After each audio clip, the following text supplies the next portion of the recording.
ஒரு சன்னியாசி அவர் ஒரு நாள் ஒரு கனவு கண்டாராம். அந்த கனவில் அவர் சொர்க்கத்துக்கு போகிறார். அங்கே ஒரு பெரிய திருவிழா நடந்துக்கிட்டு இருக்குது. எங்கே பார்த்தாலும் அலங்கார வளைவுகள், வண்ணமயமான விளக்குகள், பாதைகள் பூரா மலர்கள், எல்லா கட்டடங்களும் ஒளிமயம். அவ்வளவு கோலாகலமாக பிரம்மாண்டமாக அந்த திருவிழா நடந்துக்கிட்டு இருக்குது. அது என்ன திருவிழாங்கிறது இந்த சன்னியாசிக்கு புரியல. அங்கே எதிரில் வந்துக்கிட்டு இருந்த ஒருத்தரை நிறுத்தி, என்ன விசேஷம் இங்கே அப்படின்னு விசாரிச்சாராம். உனக்கு தெரியாத விஷயம், இன்னைக்கு இறைவனுக்கு பிறந்த நாள், அதை தான் எல்லாரும் சேர்ந்து கொண்டாடுறோம். இதுக்காக பிரம்மாண்டமான ஊர்வலம் ஒன்று வரப்போகுது. இறைவனே அந்த ஊர்வலத்தில் கலந்துக்கிறார் அப்படின்னார் அவர்.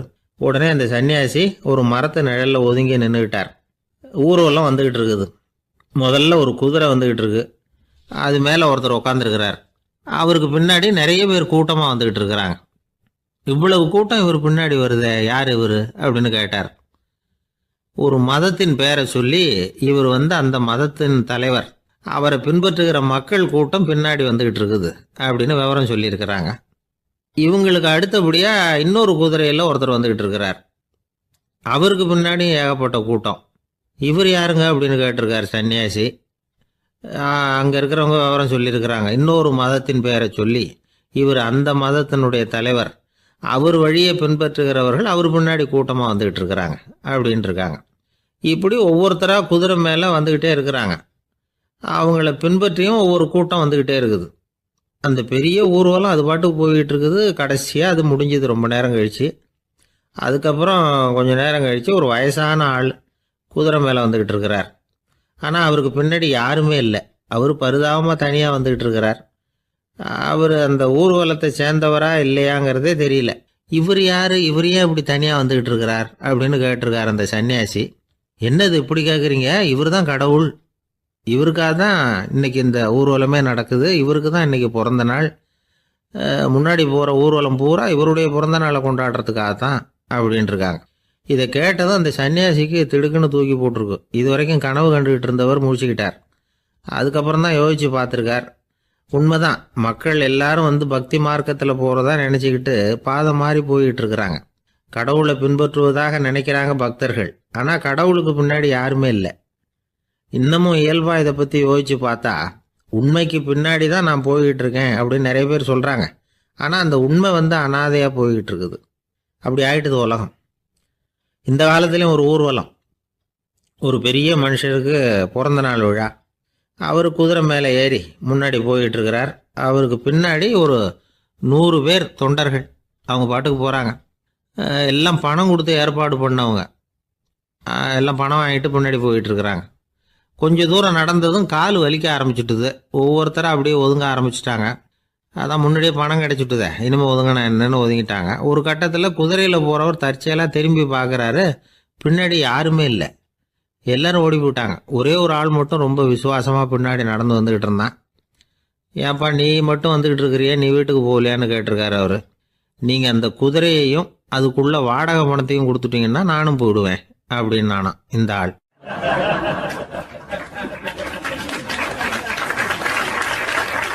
ஒரு ஊரில் ஒரு ஆள் இருந்தான். தையல் கடை வச்சுருந்தான். அவங்கிட்ட ஒருத்தன் ஒரு சட்டை துணி எடுத்து கொடுத்து தைக்க சொல்லியிருந்தான். வர்ற சனிக்கிழமை வா, வாங்கிட்டு போ அப்படின்னு அவன் சொல்லியிருந்தான். அதே மாதிரி இவன் வந்தான். அவன் தச்சு வச்சிருந்த சட்டையை கொடுத்தான். இவன் வாங்கி அங்கேயே போட்டு பார்த்தான். கை நீளம் ஒன்றுக்கு ஒன்று வித்தியாசமாக இருந்தது. வலது கை இடது பக்கத்தை விட நீளம் குறைச்சலாக இருந்தது. அவன் முணுமுணுக்க ஆரம்பிச்சுட்டான். என்ன இது இப்படி தைச்சுட்டியேன்னு. இதுக்கு அவன் சொன்னான், ஐயையோ இதுக்காகவா சங்கடப்படுறீங்க, வலது கையை மட்டும் கொஞ்சம் உள்ளே இழுத்தாப்புல வச்சுக்கிட்டீங்கன்னா சரியாக போகுது. மற்றபடி அந்த சட்டையில் உள்ள கலை அம்சத்தை கவனிங்க, எவ்வளோ அற்புதமாக தைச்சிருக்கேன் பாருங்க. ஒரு சின்ன குறைய இப்படிலாம் பொருட்படுத்த வேண்டியதில்லை. நான் சொன்னது மாதிரி கையை கொஞ்சம் உள்ளே இழுத்தது மாதிரி வச்சுக்கிட்டு நடந்து போங்க, ஜோராக இருக்கும் அப்படின்னா.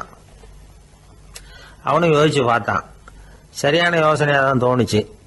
கொஞ்சம் முயற்சி பண்ணி வலது கையை கொஞ்சம் உள்ளே இழுத்து சட்டை சரியாக இருக்கிறது மாதிரி பண்ணிக்கிட்டான். இப்போ மறுபடியும் ஒரு பிரச்சனை. வலது கையை உள்ளே இழுத்த மாதிரி அப்படியே வச்சுக்கிட்டதும் முதுகு பக்கம் கொஞ்சம் துணி தளர்த்தியாக தொங்குறது மாதிரி தெரிஞ்சுது. என்ன இது, முதுகு பக்கம் துணி குவிஞ்சுட்டுதே, தொங்குதே அப்படின்னா மறுபடியும் அடடா, இதுக்காகவா கவலைப்படுறீங்க? உடம்ப அதுக்கு தகுந்த மாதிரி கொஞ்சம் வளைச்சிக்கிட்டா சரியா போடுது. இதுக்காக அந்த அழகான தையலை பிரித்து அதில் உள்ள கலை அம்சத்தை கெடுக்கிறதுக்கு என் மனசு இடம் தரல. எவ்வளவுக்கு தளர்த்தியா இருக்கோ அவ்வளவுக்கு கொஞ்சம் உடம்ப வளைச்சி அப்படி குனிஞ்சது மாதிரி போங்க போதும் அப்படின்னா. அதுவும் நல்ல யோசனையாக தான் பட்டுது இவனுக்கு. சரின்னு சொல்லிவிட்டு புறப்பட்டான். தெருவில் இறங்கினான். கையை கொஞ்சம் உள்ளே இழுத்தான். உடம்ப கொஞ்சம் முன்னால் வளைச்சான். சட்டைக்கு தகுந்த மாதிரி உடம்ப பண்ணிக்கிட்டான். மெதுவாக நடந்து போகிறான். இப்போ எதிரில் இன்னொருத்தன் வரான். இவனை பார்க்குறான். இவன் போட்டிருக்கிற சட்டையை பார்க்குறான். ஆஹா அற்புதம்ங்கிறான். சும்மா சொல்லக்கூடாது, ரொம்ப நல்லா இருக்கு. நிச்சயமா இது இந்த ஊர் மேல தெருவில் இருக்கிற ஒருத்தன் இருக்கானே, அவன் தைச்சதா தான் இருக்கணும் அப்படின்னா. இதை கேட்டதான் அவனுக்கு ஆச்சரியம். எப்படி அவ்வளவு கரெக்டா கண்டுபிடிச்சிங்க அப்படின்னு கேட்டிருக்கான். இதுக்கு அந்த வழிபோக்கன்னு சொன்னானா, அவன் ரொம்ப கெட்டிக்காரன். உங்களை மாதிரி உடம்பும் கையும் வளைஞ்சு போன ஒரு ஆசாமிக்கு அவனை தவிர வேற யாராலேயும் இவ்வளவு பொருத்தமான ஒரு சட்டையை தைக்க முடியாது அப்படின்னானா. பாருங்க, அவனுக்காக இவன் அனுசரிக்க போய் இவனோட நிலைமை எப்படி ஆயிடுது பாருங்க. இதே மாதிரி தான் சில சடங்குகளும் சம்பிரதாயங்களும் நம்மளை கோமாளி ஆக்கி விட்டுரும். எதுவா இருந்தாலும் அதுல அறிவுபூர்வமான அணுகுமுறை அவசியம். ஒரு நர்ஸ் அவசரமா ஓடி டாக்டர் கிட்ட சொல்லிச்சான், டாக்டர் ஒரு தப்பு நடந்து போச்சு. 10ஆம் நம்பர் பெட்ல இருக்கிற பேஷண்ட்டுக்கு காலில் ஆபரேஷன் பண்றதுக்கு பதிலாக கையில் ஆபரேஷன் பண்ணி விட்டீங்க. கை ஆபரேஷன் பண்ணிக்க வேண்டிய ஆள் 7ஆம் நம்பர் பெட்ல இருக்கார் அப்படின்னு தான். அதுக்கு ஒரு பதட்டப்படாம சொன்னாராம், பரவாயில்ல இவரை தூக்கி 7ஆம் நம்பர் பெட்ல போட்டுரு அப்படின்னாராம்.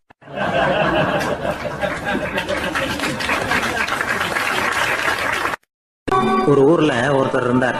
ரொம்ப நல்லவர். யாருக்காவது ஏதாவது கொடுத்துக்கிட்டே இருப்பார். கொடையாளி. தினமும் யாராவது ஒருத்தருக்கு ஏதாவது கொடுக்கலன்னா அவருக்கு தூக்கம் வராது.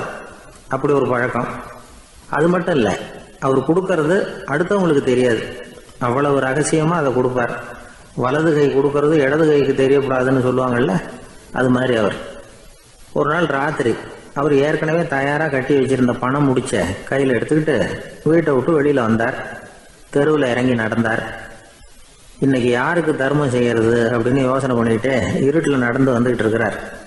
யாரோ ஒருத்தர் எதிரில் வர்றது மாதிரி தெரிஞ்சுது. உடனே அவர் கிட்ட போனார். தன்கிட்ட இருந்த பணம் முடிச்சு அவசரமா அவர் கையில திணிச்சுட்டு திரும்பி வந்துட்டார். அப்பாடா, ஒரு வழியா யாருக்கும் தெரியாம இன்னைக்கு தர்மம் பண்ணியாச்சு அப்படிங்கிற மகிழ்ச்சி, மன நிறைவு அவர் முகத்துல. நிம்மதியா தூங்கினார். அப்புறம் எழுந்திரிச்சார். மறுநாள் காலையில ஊரு பூரா ஒரே பேச்சு.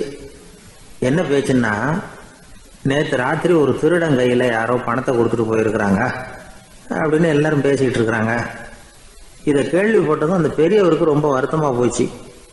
அடடா, போயும் ஒரு திருடனுக்காக உதவி பண்ணியிருக்கிறோம், பிரயோஜனம் இல்லாம போட்டுதே அப்படின்னு நினைச்சார். சரி, இன்னைக்கும் யாருக்காவது உதவி பண்ணணும் அப்படின்னு முடிவு பண்ணினார். ராத்திரி நேரம் வந்தது. இவர் வழக்கம் போல தெருவில் இறங்கி நடந்தார். கையில பணம் முடிச்சு. எதிரில் ஒரு பெண் உருவம் மங்களா தெரிஞ்சது. இவர் உடனே அந்த பெண் கிட்ட பணத்தை கொடுத்துட்டு திருப்தியா திரும்பி வந்துட்டார். மறுநாள் காலையில ஊர் பூரா என்ன பேசிக்கிட்டாங்க தெரியுமா? நேற்று ராத்திரி நெறி தவறி நடக்கிற ஒரு பெண்ணின் கையில யாரோ பணத்தை வச்சுட்டு போயிருக்கிறாங்க அப்படின்னு எல்லாரும் பேசிக்கிறாங்க. அடடா, இன்னைக்கும் தவறுதலா நடந்து போச்சு அப்படின்னு ஒரு வருத்தப்பட்டார். இருக்கட்டும், இன்னைக்கும் ஏதாவது தர்மம் பண்ணுவோம் அப்படின்னு நினைச்சுக்கிட்டாரு. 3வது நாள் ராத்திரியும் புறப்பட்டார். இப்பவும் எதிரில் ஒருத்தர் வந்தார். இவர் பணத்தை கொடுத்தார், திரும்பி வந்துட்டார். மறுநாள் மக்கள் என்ன பேசிக்கிட்டாங்கன்னா, நேற்று ராத்திரி ஒரு செல்வந்தர் கையில யாரோ பணத்தை கொடுத்துட்டு போயிருக்கிறாங்க அப்படின்னு பேசிக்கிட்டாங்களாம். அவருக்கு ரொம்ப வருத்தமா போட்டுது. என்ன இது தினம் இப்படி ஆகிட்டு இருக்குதே அப்படின்னு நினைச்சுக்கிட்டே படுத்து தூங்கினார். அன்னைக்கு ராத்திரி ஒரு கனவு. அந்த கனவுல இறைவன் சொன்னாராம், இதை பாருப்பா, நீ கொடுத்த தர்மம் வீணா போயிடல. உன்கிட்ட பணம் வாங்கின அந்த திருடன் திருந்திட்டான், அந்த பொண்ணும் திருந்திட்டா, அந்த செல்வந்தனும் கொடையாளி ஆயிட்டான், எல்லாருக்கும் உதவி பண்ண ஆரம்பிச்சுட்டான் அப்படின்னு சொன்னாராம். இந்த கதையை சொன்னவர் யாருன்னா நபிகள் நாயகம். இதுல உள்ள கருத்து என்னன்னா, நல்ல மனசோட தர்மம் பண்ணுனா அது வீணா போறதில்லை. இன்னொரு கருத்து, தர்மம் தன்னை மட்டுமல்ல அடுத்தவங்களையும் தீமையிலிருந்து காப்பாற்றும். இதுதான் நாம புரிஞ்சுக்க வேண்டியது. இந்த காலத்திலயும் இது மாதிரி சில சம்பவங்கள் நடக்கிறது உண்டு. ஒரு பெரியவர் இருட்டில் நடந்து வந்துகிட்டு இருந்தாரு. எதிரில் வந்த ஒருத்தன் வலுக்கட்டாயமாக ஒரு கையை பிடிச்சி ஒரு பண முடிப்பை கொடுத்து வச்சுக்க சொல்லிவிட்டு விலகி போயிட்டான். பெரியவருக்கு ஆச்சரியம், இந்த காலத்துலேயும் இப்படி வலது கை கொடுக்கறது இடது கைக்கு தெரியக்கூடாதுன்னு நினைக்கிற கொடையாளிகள் உண்டு போல இருக்கு அப்படின்னு யோசனை பண்ணிக்கிட்டே நடந்தார். கொஞ்சம் தூரம் போயிருப்பாரு. அதுக்குள்ள அதே ஆள் திரும்பி வந்தான். கொடுத்த பண முடிப்பை திருப்பி கொடுங்க அப்படின்னு கேட்டு வாங்கிட்டான். இவருக்கு ஒன்றும் புரியல. ஏன் இப்படி பண்ணுறேன்னார். அது ஒன்றும் இல்லைங்க, கொஞ்ச நேரம் இதை உங்ககிட்ட கொடுத்து வச்சிருந்தேன் அவ்வளவுதான் அப்படின்னா. ஏன்னு கேட்டார். என்னை பின்னாடி போலீஸ் தேடிக்கிட்டு வந்துகிட்டு இருக்குது, அதுதான் அப்படி பண்ணேன், இப்போ போயிட்டுது, இனிமே ஒன்றும் பயம் இல்லை அப்படின்னு சொல்லிவிட்டு அவன் பாட்டுக்கு நடந்து போறான்.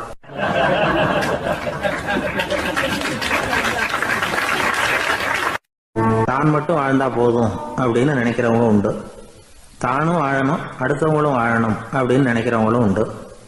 முதல்ல சொன்ன வகையை சேர்ந்த மனிதர்கள் எப்படி தெரியுமா?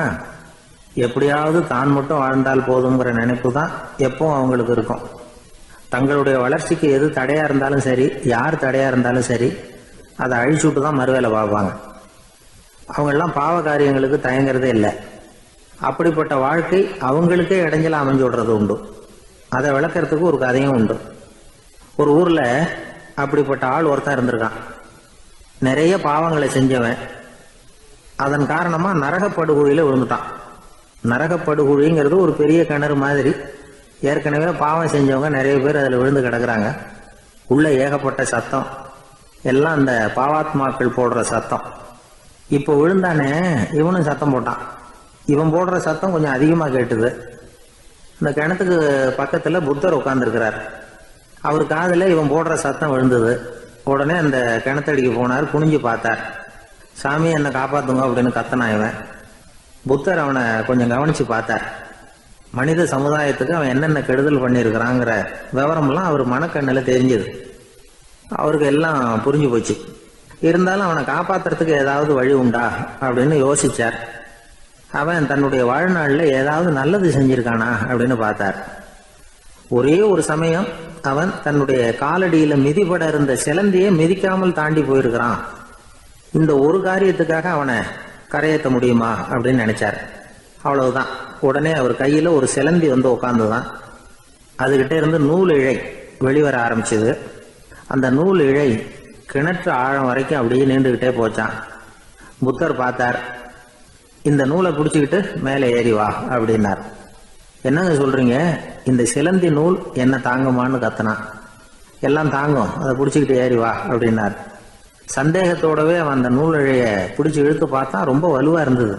அவனுக்கு ஆச்சரியம். அதை பிடிச்சிக்கிட்டே மெதுவாக மேலே ஏறி வர ஆரம்பிச்சிட்டான். பாதி தூரம் ஏறி வந்திருப்பான். அப்போ அவன் காலுக்கு கீழே ஏதோ சத்தம். என்னன்னு குனிஞ்சு பார்க்கறான். கீழே கிடந்தவங்க சில பேரும் அந்த நூலை பிடிச்சி மேலே வந்துகிட்டு இருக்கிறாங்க. இவனுக்கு கோபம் வந்துட்டுது. தன்னுடைய இடுப்புல வச்சிருந்த கத்தியை எடுத்து தன்னுடைய காலுக்கு கீழே நூல் இழையை அப்படியே வெட்டி விட்டுட்டான்.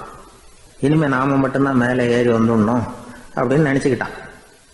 ஆனா நடந்தது என்ன தெரியுமா? மொத்த நூல் இழையும் அப்படியே அருந்து கீழே விழுந்துட்டுது. அவனும் பொத்துன்னு கீழே விழுந்துட்டான். மறுபடியும் கத்த ஆரம்பிச்சுட்டான். ஏற்கனவே அவன் செஞ்சிருந்த ஒரு சிறு கருணை அந்த நூல் இழைக்கு உறுதியை கொடுத்தது. இப்போ அவன் செஞ்ச பாவம் அந்த நூல் இழைய வலுவிழக்க செஞ்சுட்டுது. அடுத்தவங்களும் வாழணுங்கிற எண்ணம் அவனுக்கு இருந்திருந்தா இப்போ அவனும் கரையேறி வந்திருப்பான், மற்றவங்களும் சௌக்கியமா வந்து சேர்ந்திருப்பாங்க. அதனால நாமும் வாழணும், அடுத்தவங்களும் வாழணும் அப்படின்னு நினைக்கிறவன் வாழ்க்கையில சீக்கிரம் முன்னுக்கு வந்துடுவான். ஒருத்தன் ஒரு டாக்டர் கிட்ட போனான். மருந்து வாங்கினான். வாங்கி கொண்டாந்து பேசாம வச்சுட்டான், சாப்பிடல. அப்புறம் எதுக்காகப்பா போய் அவர்கிட்ட மருந்து வாங்கினேன் அப்படின்னு கேட்டாங்க. டாக்டர் வாழணும் இல்லையா, அதனாலதான் அப்படின்னா. அவர் கொடுத்த மருந்தை நீ ஏன் சாப்பிடல அப்புறம் அப்படின்னு கேட்டாங்க. நான் வாழணும் இல்லையா, அதுக்காக தான் அப்படின்னா.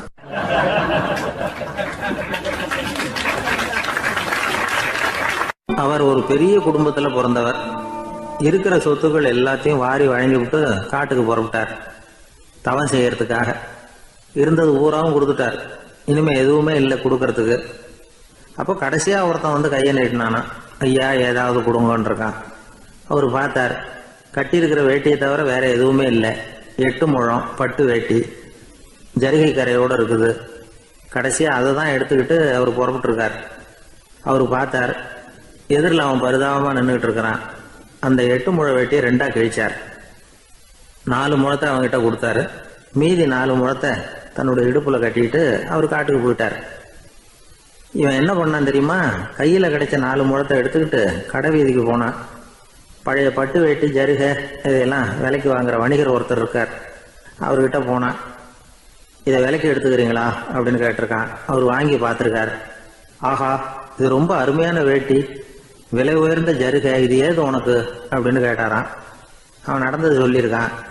அப்படின்னா ஒன்று செய்ய, இந்த வேட்டியோட இன்னொரு பாதியையும் மெதுவாக வாங்கிட்டு வந்துரு, உனக்கு நிறைய பணம் தர்றேன் அப்படின்னாரான் அந்த வணிகர்.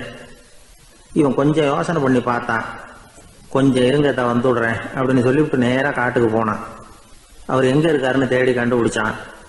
அவர் ஒரு இடத்துல தவக்கோலத்தில் இருக்கிறார். கட்டியிருந்த இடைவேட்டியும் அவர் அறியாமல் நழுவி கீழே விழுந்து கிடக்குது. இவனுக்கு ரொம்ப வசதியாக போச்சு. அவரை கேட்க வேண்டிய அவசியமே இல்லை. மெதுவாக சத்தம் போடாமல் அடி மேலே அடி வச்சு நெருங்கினான். அவர் கண்ணை மூடிக்கிட்டு அவர் பாட்டு நின்றுட்டு இருக்கிறார். இவன் மெதுவாக போய் கீழே கிடந்த அந்த துணியை எடுத்துக்கிட்டு சத்தம் போடாமல் திரும்பி நடந்தான். ஒரு 2-3 அடி எடுத்து வச்சிருப்பான். அப்படி ஓட ஆரம்பிக்கிற சமயத்தில் அவன் காலில் கீழே கிடந்த முள்ளு ஒன்று நறுக்குன்னு தச்சு விட்டுது. வலி தாங்க முடியாமல் அம்மான்னு கத்தியிருக்கான். இந்த சத்தத்தினால கண்ணை மூடி நின்றுகிட்டு இருந்த அவரோட தவம் கலைஞ்சது. மெல்ல கண்ணை திறந்து பார்க்குறார். தன் இடையில இருந்த வேட்டி அவன் கையில் இருக்கு. இப்போ அவர் நினைக்கிறார். என்ன நினைக்கிறாருன்னா, இந்த வேட்டி மீது நான் வைத்த ஆசையல்லவா அவனை திருடனாக ஆக்கி விட்டது அப்படின்னு நினைச்சாராம். இந்த வேட்டி மேல நாம வச்ச ஆசை அவனை திருடும்படி ஆக்கி விட்டதே அப்படின்னு நினைச்சாராம். இது எப்பேற்பட்ட மனநிலை அப்படிங்கிறத கொஞ்சம் யோசனை பண்ணி பாருங்க. தான் ஒரு பொருள் மேல வச்ச பற்று இன்னொரு மனிதன் திருடனாக ஆகிறதுக்கு காரணம் ஆயிட்டுதேன்னு நினைக்கிறார். அப்படி நினைச்ச அந்த பெரியவர் யார் தெரியுமா? அவர் தான் மகாவீரர். இழந்துட்டேங்கிறிய, நீ என்னத்தை கொண்டுகிட்டு வந்த எங்க இழந்துடுறதுக்கு? நீ என்னத்தை உண்டாக்குன இது அழிஞ்சுட்டுதுன்னு சொல்றதுக்கு? இதுதான் அவருடைய சிந்தனை. இன்றைக்கு நம்ம சிந்தனையெல்லாம் வேற மாதிரி இருக்குது. ஒருத்தன் நடுத்தருவில் உட்காந்து அழுதுகிட்டு இருந்தான். அந்த வழியா வந்தவர் ஒருத்தர், ஏன்பா அழறேன்னு கேட்டாராம். 5 ரூபா சார், இந்த இடத்துல விழுந்துட்டுது, ரொம்ப நேரமா தேடுறேன், கிடைக்காது போல இருக்கு அப்படின்னு சொல்லிவிட்டு அழறான். எப்போ தொலைஞ்சதுன்னு கேட்டாராம் அவரு. அது எனக்கு தெரியாது சார், பணத்தை தொலைச்சவன் தேடி பார்த்துட்டு போயிட்டான், நான் அவனுக்கு பின்னாடி தேட வந்தவன் அப்படின்னு நானாம் இவன்.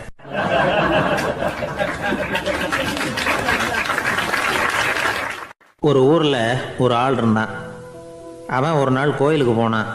கடவுள்கிட்ட வேண்டிக்கிட்டான், எனக்கு ஒரு 1,00,000 ரூபா நீ கொடுத்தா நான் உன் சன்னதியில் ஒரு தேங்காய் உடைக்கிறேன் அப்படின்னு வேண்டிக்கிட்டான். கடவுள் பார்த்தார். உடனே அவன் கண் முன்னாடி தோன்றினார்.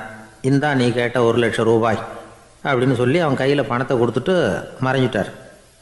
இவனால் நம்பவே முடியல. இவ்வளவு சுலபமாக கிடைக்கும்னு தெரிஞ்சிருந்தா அனாவசியமாக ஒரு தேங்காய் உடைக்கிறேன்னு வேண்டியிருக்க வேண்டியது இல்லையே அப்படின்னு நினச்சான். இருந்தாலும் வேண்டுதலை நிறைவேற்ற வேண்டியது கடமை. அதுக்காக என்ன பண்ணால், பக்கத்தில் ஒரு கடைக்கு போனான். ஒரு தேங்காயை கையில் எடுத்தான். இது என்ன விலைன்னு கேட்டான். 5 ரூபான்னார் கடையில் இருந்தவர். அதிகமாக இருக்குதே விலைன்னா. அப்படின்னா ஒன்று செய்யுங்க, அடுத்த ஊருக்கு போங்க, அங்கே தென்னந்தோப்பு அதிகம், அதனால் அங்கே இதை விட குறைஞ்ச விலைக்கு கிடைக்கும் அப்படின்னார். சரின்னு அடுத்த ஊருக்கு கிளம்புனான்.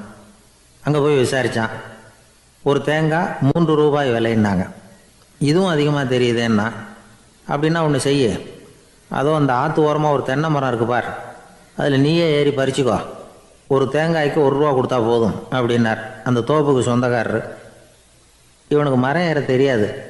இருந்தாலும் ஆசை யார விட்டுது, விலை சல்லிசாக இருக்குதே. ஆற்று ஓரம் போனால் தட்டு தடுமாறி அந்த மரத்தில் ஏறினா அந்த தென்னை மரம் வளைஞ்சி ஆற்று பக்கம் போய் அப்புறம் நிமிர்ந்து இருந்தது. அதாவது மரத்தின் உச்சி சரியாக ஆற்றுக்கு நடுவில் இருந்தது. ஆற்றுல வெள்ளம் கரை புரண்டு ஓடிக்கிட்டு இருக்கு. இவன் கடவுள் கொடுத்த 1,00,000 ரூபாயை மடியில் வச்சு இறுக்கி கட்டிக்கிட்டான். உச்சிக்கு போய் காய் பறிக்கிற சமயத்தில் காற்று மழையும் பலமாக கலந்து அடிக்க ஆரம்பிச்சுட்டுது. கால் வழுக்கி விட்டுட்டுது. இவன் சடார்னு ஒரு தென்னை மட்டையை பிடிச்சிக்கிட்டு தொங்க ஆரம்பிச்சிட்டான். கீழே பயங்கரமான வெள்ளம், மடியில் 1,00,000 ரூபா பணம், என்ன செய்கிறதுன்னு தவிக்கிறான். இந்த சமயம் கரையில் ஒரு யானை பாகன் யானையை குளிப்பாட்டிக்கிட்டு இருக்கிறான். அது அவன் கண்ணில் பட்டுது. ஐயா ஒரு உதவின்னு கத்துனான். அவன் என்ன செய்யணும்னு கேட்டான்.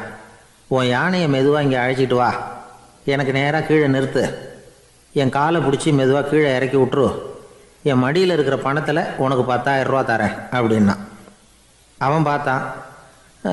காலை கையை பிடிச்சா கூட எவனும் இந்த காலத்தில் 10 ரூபாய்க்கு மேலே தரமாட்டேங்கிறான், இவன் காலை பிடிச்சா 10,000 தர்றேங்கிறான் அப்படின்னு யோசனை பண்ணால் உடனே யானையை கொண்டுட்டு போனான். அவனுக்கு நேராக கீழே நிறுத்தினான். அவன் காலை பிடிச்சான், அவ்வளவுதான். அந்த நேரம் பார்த்து யானை மெதுவாக நடந்து அப்பால் போட்டுது. இப்போ யானை பாகன் அவன் காலை கெட்டியாக பிடிச்சிக்கிட்டு தூங்குறான். பரிதாபமாக மேலே பார்க்குறான், அவன் மட்டையை பிடிச்சிக்கிட்டு தூங்குறான். இப்போ யானை பாகன் சொல்கிறான், தம்பி மட்டையை விட்டுறாத, கெட்டியாக பிடிச்சிக்கோ, நான் உனக்கு 10,000 ரூபா தரேன், இதோ மடியில் தான் வச்சுருக்கேன்னா. மேலே தொங்குறவனுக்கு இந்த நிலைமையிலேயும் ஒரு சந்தோஷம், மேற்கொண்டு ஒரு 10,000 ரூபா நமக்கு கிடைக்கும் போல இருக்கே அப்படின்னு.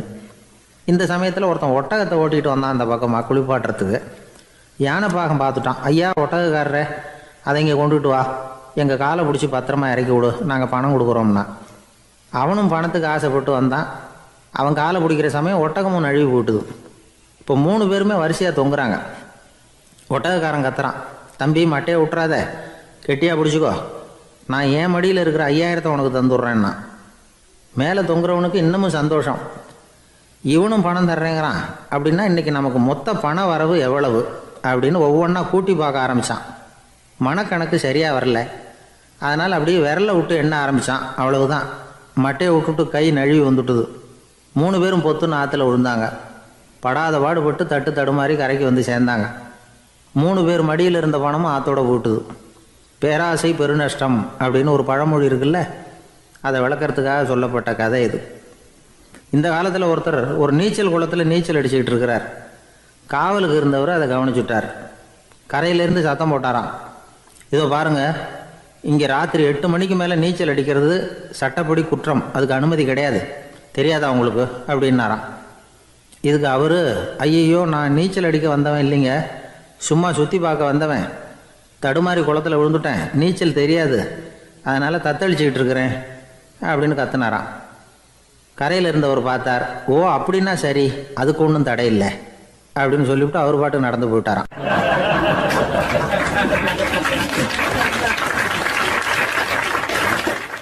நம்மளை மாதிரி ஒரு ஆசாமி அவன் நம்மளை மாதிரியே கற்பனை பண்ணான்.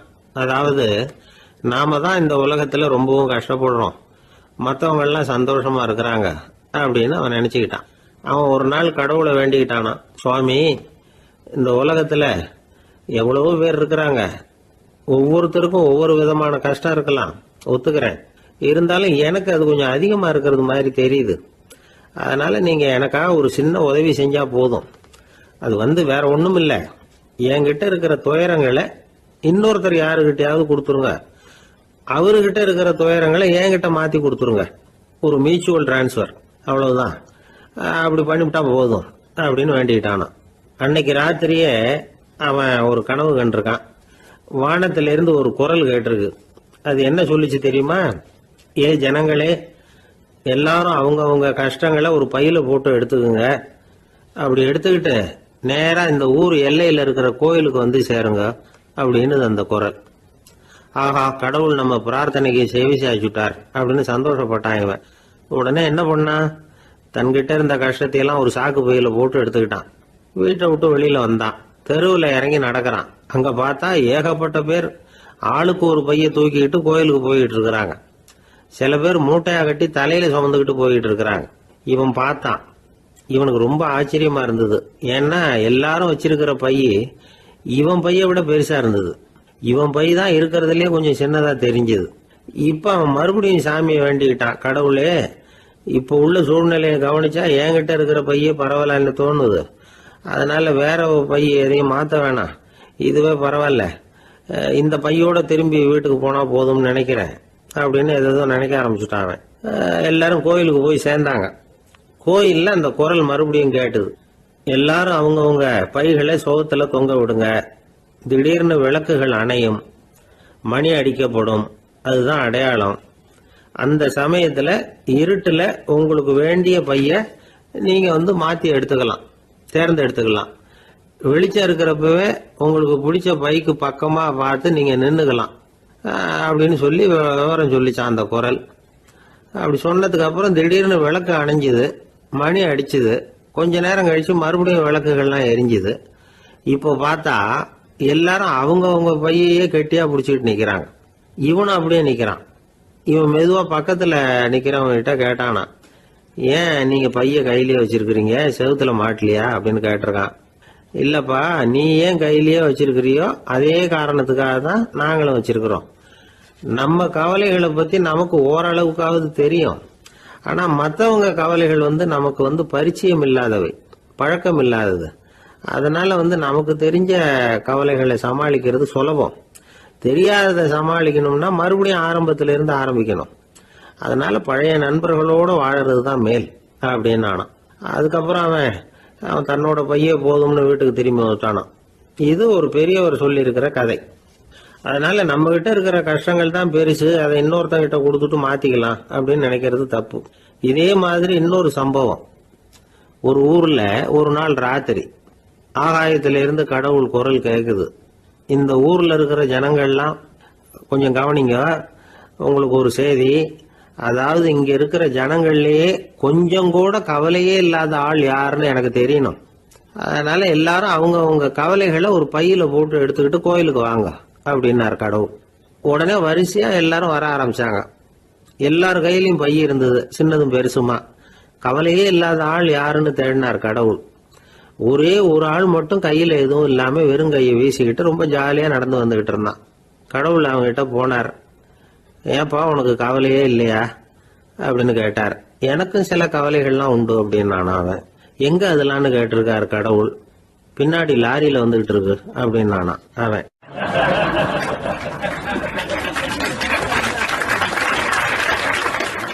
அசோக மன்னர் வந்துகிட்டு இருக்கார். அவருடைய ஆலோசகர்கள் எல்லாம் பக்கத்துல வந்துகிட்டு இருக்கிறாங்க.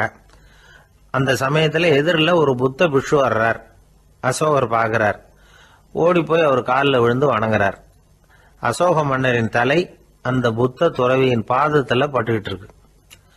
பக்கத்துல நின்றுகிட்டு இருந்த அமைச்சருக்கு இது ரொம்ப சங்கடமா போச்சு. ரொம்ப வருத்தப்பட்டார். நம்ம அசோக சக்கரவர்த்தி எப்பேற்பட்டவர், அவரோட தலை ஒரு சன்னியாசியின் பாதத்துல படுறதா அப்படின்னு நினைச்சு ரொம்ப கவலைப்பட்டார். அரண்மனைக்கு திரும்பினதும் அமைச்சர் மெதுவா ஆரம்பிச்சார். அரசே, எனக்கு ரொம்ப வருத்தமா இருக்குது அப்படின்னார். எதுக்குன்னார் மன்னர்.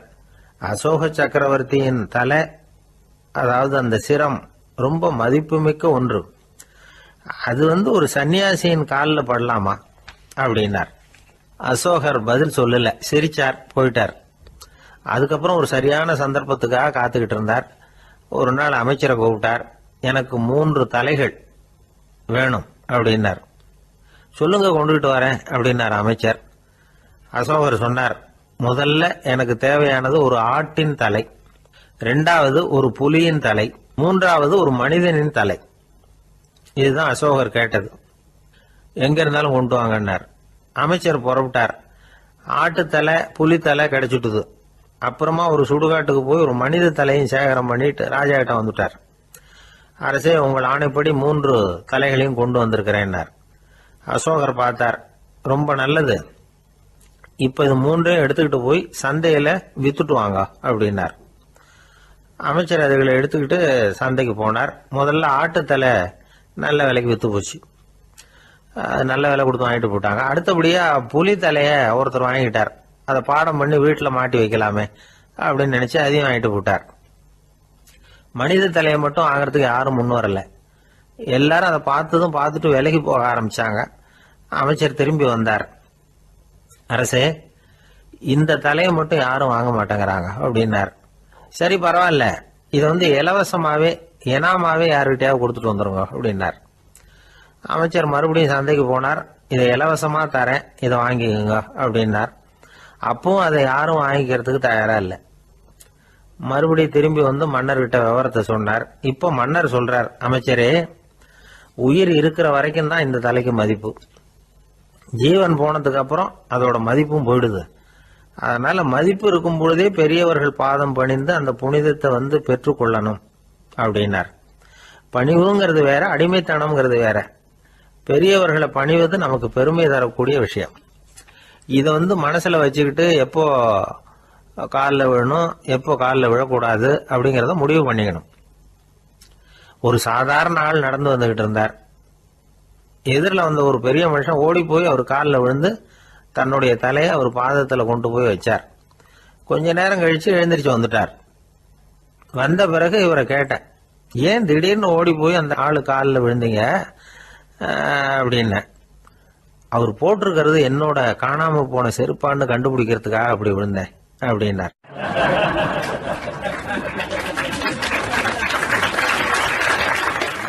ஒரு காட்டுல ஒரு நரி இருந்தது. ஒரு நாள் காலை நேரம் அது தன்னுடைய இருப்பிடத்திலிருந்து வெளியில வந்தது.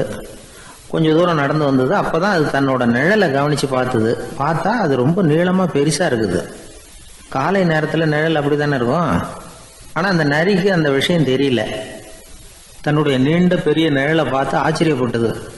ஆஹா, நாம இவ்வளவு பெருசாவா இருக்கிறோம் அப்படின்னா என்னுடைய காலை சாப்பாட்டுக்கு ஒரு யானை இல்லைன்னா ஒரு ஒட்டகம் கிடைச்சாதான் சரியா இருக்கும் போல இருக்கு அப்படின்னு முடிவு பண்ணிக்கிட்டது. உடனே ஒரு யானை அல்லது ஒட்டகத்தை தேடி அலைஞ்சது, எங்க கிடைக்கும்னு. கிடைக்கவே இல்லை. மத்தியானம் 12 மணி ஆயிட்டுது. பசியோடு அலையுது. இப்ப தன்னோட நிழலை பார்த்தது. அது மத்தியான நிழல் எப்படி இருக்கும், அது ரொம்பவும் குறுகி போய் தெரிஞ்சுது. உடனே அந்த நரி என்ன நினைச்சுக்கிட்டு தான் தெரியுமா, காலை ஆகாரம் சாப்பிடாததுனால நம்ம உடம்பு இப்படி அழிச்சு போட்டுதே அப்படின்னு நினைச்சுக்கிட்டு தான். கொஞ்ச நேரம் கழிச்சு மறுபடியும் தன்னுடைய நிழலை பார்க்குது. அது இன்னமும் குறுகி போய் காலடியிலேயே வந்துட்டுது. அதுக்கு பயமா போயிடுது. ஐயோ, இன்னும் கொஞ்ச நேரத்துல நாம இறந்துருவோம் போல இருக்க. இப்ப என்ன செய்யறது? இந்த சமயத்துல ஒரு எறும்பு கிடைச்சா கூட போதும், அதை நம்ம காலை ஆகாரமா நினைச்சு சாப்பிட்டுள்ளாமே அப்படின்னு நினைச்சுதான். நம்முடைய நிழல் கூட நம்மள மாதிரியே தான் அடிக்கடி மாறிக்கிட்டே தான் இருக்குது. அது எப்பவும் ஒரே மாதிரி இருக்கிறது இல்ல. மனிதனுக்கு ஏற்படுகிற தன்முனைப்பு இருக்கு பாருங்க, ஈகோ, அது கூட ஒரு நிழல் மாதிரி தானா. அப்படி நினைக்க ஆரம்பிச்சுட்டா அதனால ஏதும் பிரச்சனை வராதான். தன்முனைப்பை நிழல் போலவே ஏற்றுக்கொள்ளுங்கள் அப்படிங்கிறது பெரியவங்க கருத்து. ஒரு காரியத்தை வெற்றிகரமா நல்ல விதமா செஞ்சு முடிக்கிறோம்னு வச்சுக்கோங்க. அந்த சமயத்துல ஒரு வித நுட்பமான தற்பெருமை நமக்குள்ள உண்டாகுது. இது இயற்கையானது, அதனால இது மேல பற்று வைக்கக்கூடாது. அப்படி வைக்க ஆரம்பிச்சுட்டா அந்த தற்பெருமை ஒரு நிரந்தர விருந்தாளியா நம்ம கிட்ட தங்கிக்கும். நம்ம நிழல் எப்படின்னு பாருங்க, நாம நடக்கும் பொழுது நம்ம பின்னாடியே வரும். தன்முனைப்பையும் அப்படியே நினைச்சுக்குங்க. நிழல் யாருக்கும் எந்த பிரச்சனையையும் உண்டாக்குறது இல்லை. ஆனா அந்த நிழலை கண்டே நாம பயப்பட ஆரம்பிச்சுட்டா நாம எதுலையும் வெற்றி காண முடியாது. நிழலோட சண்டை போடக்கூடாது. அது மாதிரி தன்முனைப்போடவும் நாம சண்டை போட வேண்டியதில்லை. இல்லாத ஒன்றோடு சண்டை போடுறது எப்படின்னா, அது இருட்டோட சண்டை போடுறது மாதிரி. நாம நிழல் கிடையாது, நம்ம கிட்ட இருக்கிற தன்முனைப்பு ஒரு நிழல். நம்ம நிழலையும் நமக்கு சமமா பாக்குறோம் பாருங்க, அங்கதான் சிக்கலே ஆரம்பம். இப்போ நாம நடந்து போய்கிட்டு இருக்கிறோம். நம்ம நிழல் தரையில விழுது. யாரோ ஒருத்தர் நம்ம நிழல் மேல காலை வச்சு நடந்து போறார். உடனே அவர்கிட்ட சண்டைக்கா போறோம், ஏண்டா என் நிழலை மிதிச்ச அப்படின்னு. நமக்கு தெரியும் அது நிழல் தாங்கிறது. அவர் உங்க மேல நடக்கல, உங்களுடைய நிழல் மேலதான் நடக்கிறார். அது மாதிரி உங்க தன்முனைப்பின் மேல யாராவது நடந்தா உங்களை அவமானப்படுத்துறதா நினைக்கிறீங்க. காரணம், நாமளும் நம்ம தன்முனைப்பும் ஒண்ணுங்கிற நினைப்பு தான் காரணம். மற்றபடி வேற ஒண்ணும் கிடையாது. நம்ம நிழல் மேல நடக்கிறவர் நம்மளை காயப்படுத்துறது இல்லை. தன்முனைப்பு வேண்டாத ஒன்னாவும் பார்க்க வேண்டியதில்லை. அது இயற்கை. நிழலை உங்க முன்னாடி வைக்க வேணாம், அது உங்க பின்னாடியே இருக்கட்டும். நிழலின் நிழலாகி விடாதீர்கள், நீங்கள் நீங்களாகவே இருங்கள். இதுதான் சான்றோர் சிந்தனை. ஒரு பேருந்துல ஒரே நெரிசல். ஒருத்தர் பக்கத்துல நின்றுகிட்டு இருந்தவர்கிட்ட ரொம்ப பணிவா விசாரிச்சார், ஏன் சார், நீங்க ஏதாவது பெரிய உத்தியோகத்துல இருக்கிறீங்களா அப்படின்னார். அப்படிலாம் ஒண்ணும் இல்லைங்கன்னார் அவரு. அப்படின்னா வேற ஏதாவது அரசியல்ல பெரிய பதவியில் இருக்கிறீங்களா அப்படின்னு கேட்டார். அதுவும் இல்லைங்கன்னார். சரி, பணமாவது அதிகமா வச்சிருக்கீங்களா அப்படின்னு கேட்டார். அப்படிலாம் ஒன்றும் கிடையாது சார்னார் அவரு. அப்புறம் எதுக்குடா என் காலை மிதிச்சுக்கிட்டு இருக்கிற, இடரா காலை அப்படின்னாராம் இவர்.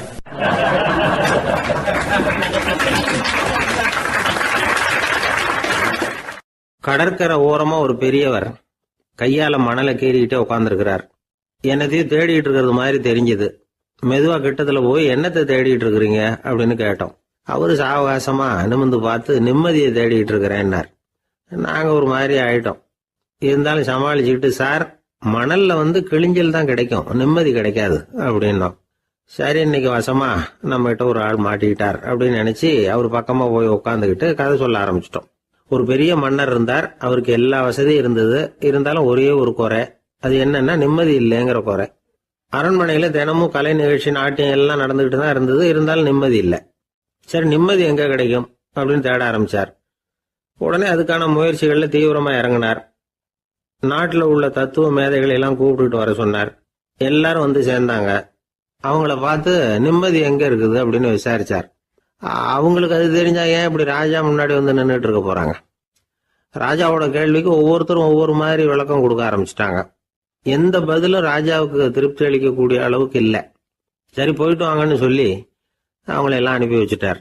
ஒரு நாள் அவர் மாளிகையில் உப்பருகையில் நின்றுட்டு இருக்கிறார். அந்த சமயத்தில் தெருவில் ஒரு பிச்சைக்காரன் ரொம்ப உல்லாசமாக பாட்டு பாடிக்கிட்டே போய்கிட்டு இருக்கிறான். குரல்ல ஒரு சந்தோஷம், நடையில ஒரு மிடுக்கு. அவங்ககிட்ட கொஞ்சம் கூட கவலை இருக்கிறதா தெரியல. உடனே ராஜா அதை பார்த்தார். ஏவலாளிகளை வந்து கைதட்டி கூப்பிட்டார். உடனே ஓடி போய் அந்த பிச்சைக்காரனை இங்கே அழைச்சிட்டு வாங்கன்னு உத்தரவு போட்டார். இவங்க உடனே ஓடி போய் அவனை கூப்பிட்டாங்க. அரண்மனைக்கு வாழ்ந்தாங்க. அவன் வரல. அரண்மனைக்கு உள்ள அடி எடுத்து வைக்க மாட்டேன்னு சொல்லிவிட்டான். ராஜா கிட்ட வந்து விஷயத்தை சொன்னாங்க. அவருக்கு ரொம்ப ஆச்சரியம், இப்படி ஒரு ஆள் இருக்கிறானா அப்படின்னு. சரி, அவன் என்னதான் சொல்றான் அப்படின்னு விசாரிச்சார். இவங்க மறுபடியும் தெருவுக்கு போய் கேட்டாங்க. என்னை பார்க்கணும்னா ராஜா விருப்பப்பட்டாருன்னா அவரை வேணும்னா இங்கே வர சொல்லுங்க அப்படின்னு சொல்லிவிட்டான். அதை வந்து ராஜா கிட்ட சொன்னாங்க. அவருக்கு கோபம் வரல. இவ்வளவு சுதந்திர உணர்வோடு இருக்கிறவன் சாதாரண ஆளா இருக்க முடியாது அப்படின்னு நினைச்சார். உடனே கிடுகிடுன்னு இறங்கி தெருவுக்கு வந்தார். பிச்சைக்காரங்கிட்ட போனார். நீ கவலைப்படாம சந்தோஷமா பாடிக்கிட்டு போறியே, அது எப்படி முடியுது உன்னால அப்படின்னு கேட்டார். ஏன் அப்படி கேட்குறீங்கன்னு அவன், அதுக்கு இல்லை, எனக்கு அரண்மனையில எவ்வளவோ சுகபோகங்கள்லாம் இருக்கு, இருந்தாலும் நிம்மதி இல்லை. இது ஏன்னு எனக்கு தெரியல. இந்த தேசத்துல உள்ள அறிஞர்களை எல்லாம் கூப்பிட்டு கேட்டு பார்த்துட்டேன், அவங்களுக்கும் தெரியல. உன்னை கேட்டா தெரியும்னு நினைச்சேன், அதனாலதான் சந்திக்கிறதுக்கு ஆசைப்பட்டேன். ஆனா நீ வரமாட்டேன்னு விட்டியே அப்படின்னார். பிச்சைக்காரன் கடகடன்னு சிரிக்க ஆரம்பிச்சுட்டான். மகிழ்ச்சிக்கும் உங்களுக்கும் தடையா இருக்கிறது இந்த மாளிகை தான். இதை விட்டுட்டு வெளியில வந்துட்டா நிம்மதி தேடிட்டு வந்துடும்னா. நான் அரசன், எனக்குன்னு கடமைகள் இருக்கு, அதையெல்லாம் விட்டுட்டு எப்படி வர முடியும்னார் ராஜா. ரெண்டும் ஒரே நேரத்துல கிடைக்கணுங்கிறது முடியாத காரியம். உங்க சுகபோகத்துக்கு விலையாதான் உங்க நிம்மதியை கொடுத்துக்கிட்டு இருக்கிறீங்க.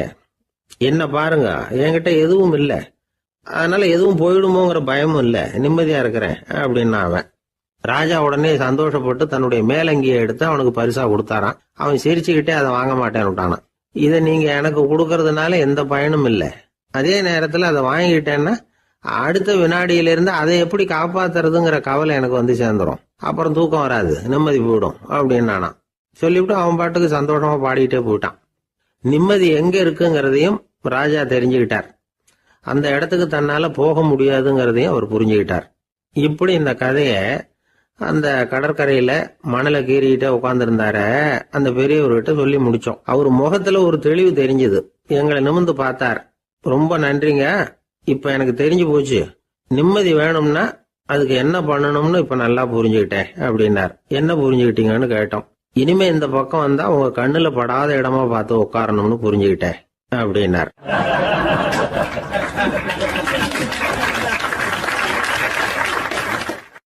ஒரு சன்னியாசி, அவர் ஒரு நாள் ஒரு கனவு கண்டாராம். அந்த கனவுல அவர் சொர்க்கத்துக்கு போறார். அங்கே ஒரு பெரிய திருவிழா நடந்துகிட்டு இருக்குது. எங்கே பார்த்தாலும் அலங்கார வளைவுகள், வண்ணமயமான விளக்குகள், பாதைகள் பூரா மலர்கள், எல்லா கட்டடங்களும் ஒளிமயம். அவ்வளவு கோலாகலமாக பிரம்மாண்டமாக அந்த திருவிழா நடந்துகிட்டு இருக்குது. அது என்ன திருவிழாங்கிறது இந்த சன்னியாசிக்கு புரியல. அங்கே எதிரில் வந்துகிட்டு இருந்த ஒருத்தரை நிறுத்தி, என்ன விசேஷம் இங்கே அப்படின்னு விசாரிச்சாராம். உனக்கு தெரியாத விஷயம், இன்னைக்கு இறைவனுக்கு பிறந்த நாள், அதை தான் எல்லாரும் சேர்ந்து கொண்டாடுறோம். இதுக்காக பிரம்மாண்டமான ஊர்வலம் ஒன்று வரப்போகுது, இறைவனே அந்த ஊர்வலத்தில் கலந்துக்கிறார் அப்படின்னார் அவர். உடனே அந்த சன்னியாசி ஒரு மரத்து நிழலில் ஒதுங்கி நின்றுக்கிட்டார். ஊர்வலம் வந்துக்கிட்டு இருக்குது. முதல்ல ஒரு குதிரை வந்துக்கிட்டு இருக்கு, அது மேலே ஒருத்தர் உட்காந்துருக்கிறார். அவருக்கு பின்னாடி நிறைய பேர் கூட்டமாக வந்துக்கிட்டு இருக்கிறாங்க. இவ்வளவு கூட்டம் இவர் பின்னாடி வருதே, யார் இவர் அப்படின்னு கேட்டார். ஒரு மதத்தின் பெயரை சொல்லி, இவர் அந்த மதத்தின் தலைவர், அவரை பின்பற்றுகிற மக்கள் கூட்டம் பின்னாடி வந்துகிட்டு இருக்குது அப்படின்னு விவரம் சொல்லியிருக்கிறாங்க.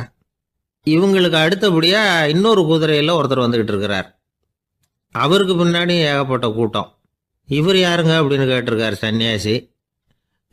அங்கே இருக்கிறவங்க விவரம் சொல்லியிருக்கிறாங்க. இன்னொரு மதத்தின் பெயரை சொல்லி, இவர் அந்த மதத்தினுடைய தலைவர், அவர் வழியை பின்பற்றுகிறவர்கள் அவர் பின்னாடி கூட்டமாக வந்துகிட்டு இருக்கிறாங்க அப்படின்ட்டு இருக்காங்க. இப்படி ஒவ்வொருத்தராக குதிரை மேலே வந்துக்கிட்டே இருக்கிறாங்க. அவங்கள பின்பற்றியும் ஒவ்வொரு கூட்டம் வந்துக்கிட்டே இருக்குது. அந்த பெரிய ஊர்வலம் அது பாட்டுக்கு போய்கிட்டு இருக்குது. கடைசியாக அது முடிஞ்சது ரொம்ப நேரம் கழித்து. அதுக்கப்புறம் கொஞ்சம் நேரம் கழித்து ஒரு வயசான ஆள் குதிரை மேலே வந்துக்கிட்டு இருக்கிறார். ஆனால் அவருக்கு பின்னாடி யாருமே இல்லை. அவர் பரிதாபமாக தனியாக வந்துக்கிட்டு இருக்கிறார். அவர் அந்த ஊர்வலத்தை சேர்ந்தவரா இல்லையாங்கிறதே தெரியல. இவர் யார், இவர் ஏன் இப்படி தனியாக வந்துக்கிட்டு இருக்கிறார் அப்படின்னு கேட்டிருக்கார் அந்த சன்னியாசி. என்னது இப்படி கேட்குறீங்க? இவர் தான் கடவுள். இவருக்காக தான் இன்னைக்கு இந்த ஊர்வலமே நடக்குது. இவருக்கு தான் இன்னைக்கு பிறந்த நாள். முன்னாடி போகிற ஊர்வலம் பூரா இவருடைய பிறந்த நாளை கொண்டாடுறதுக்காக தான் அப்படின்ட்டுருக்காங்க. இதை கேட்டதும் அந்த சன்னியாசிக்கு திடுக்குன்னு தூக்கி போட்டிருக்கு. இது வரைக்கும் கனவு கண்டுகிட்டு இருந்தவர் முடிச்சுக்கிட்டார். அதுக்கப்புறம் தான் யோசித்து பார்த்துருக்கார். உண்மைதான், மக்கள் எல்லாரும் வந்து பக்தி மார்க்கத்தில் போகிறதா நினச்சிக்கிட்டு பாதம் மாறி போய்கிட்டு இருக்கிறாங்க. கடவுளை பின்பற்றுவதாக நினைக்கிறாங்க பக்தர்கள். ஆனால் கடவுளுக்கு பின்னாடி யாருமே இல்லை. இன்னமும் இயல்பாக இதை பற்றி யோசித்து பார்த்தா உண்மைக்கு பின்னாடி தான் நான் போய்கிட்டு இருக்கேன் அப்படின்னு நிறைய பேர் சொல்கிறாங்க. ஆனால் அந்த உண்மை வந்து அனாதையாக போய்கிட்டு இருக்குது. அப்படி ஆயிட்டுது உலகம். இந்த காலத்துலேயும் ஒரு ஊர்வலம். ஒரு பெரிய மனுஷருக்கு பிறந்த நாள் விழா. அவர் குதிரை மேலே ஏறி முன்னாடி போய்கிட்டு இருக்கிறார். அவருக்கு பின்னாடி ஒரு 100 பேர் தொண்டர்கள் அவங்க பாட்டுக்கு போகிறாங்க. எல்லாம் பணம் கொடுத்து ஏற்பாடு பண்ணவங்க. எல்லாம் பணம் வாங்கிட்டு முன்னாடி போயிட்டு இருக்கிறாங்க. கொஞ்சம் தூரம் நடந்ததும் கால் வலிக்க ஆரம்பிச்சுட்டுது. ஒவ்வொருத்தரும் அப்படியே ஒதுங்க ஆரம்பிச்சிட்டாங்க. அதான் முன்னாடியே பணம் கிடைச்சிட்டுதே, இனிமேல் ஒதுங்கினா என்னன்னு ஒதுங்கிட்டாங்க. ஒரு கட்டத்தில் குதிரையில் போகிறவர் தற்செயலாக திரும்பி பார்க்குறாரு. பின்னாடி யாருமே இல்லை. எல்லாரும் ஓடி போயிட்டாங்க. ஒரே ஒரு ஆள் மட்டும் ரொம்ப விசுவாசமாக பின்னாடி நடந்து வந்துக்கிட்டு இருந்தான். ஏன்ப்பா நீ மட்டும் வந்துக்கிட்டு இருக்கிறியே, நீ வீட்டுக்கு போகலையான்னு கேட்டிருக்காரு அவர். நீங்கள் அந்த குதிரையையும் அதுக்குள்ள வாடகை பணத்தையும் கொடுத்துட்டீங்கன்னா நானும் போயிடுவேன் அப்படின்னு நானா இந்த ஆள்.